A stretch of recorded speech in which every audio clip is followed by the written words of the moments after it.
And once again, dudes, this is Emil from the Code Conspiracy, and welcome to another Photoshop tutorial. In this tutorial, I'm gonna be taking a little look at the gradient tools and the paint bucket. Alright, so the first thing I wanna say is that whenever you open Photoshop, use the gradient tool. It's like it puts up shadows effects on a picture. Now it can be less or more gradient, depends on where you place your mouse. But there's one thing you need to make sure you know. When you're using the gradient tool, it will color like wherever you take the mouse. And up here you have a few options to choose for the gradient tools. But there's one thing you need to make sure you know. If you go ahead and select someone like this, it will replace the whole picture kinda. Same with someone like this, right? But you need to make sure if you want to have a sting that way, find something that has no background, as I told you on the one of the sides like this one. Here you can see. So it keeps. This is probably one of my favorites, along with this one.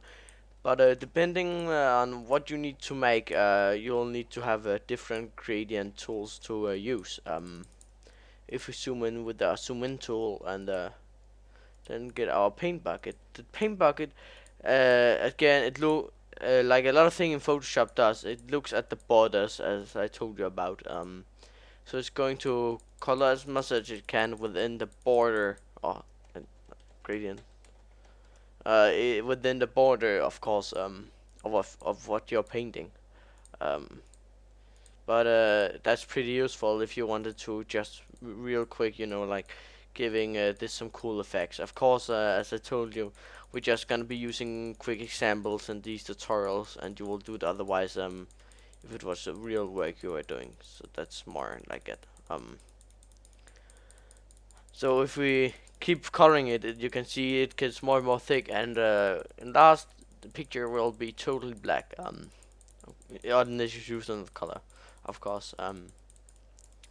Alright, so that's kinda, as you can see, if we start something up now, it will take a long time, cause it's kind of a long process, honestly. But, that's, yeah, pretty much it.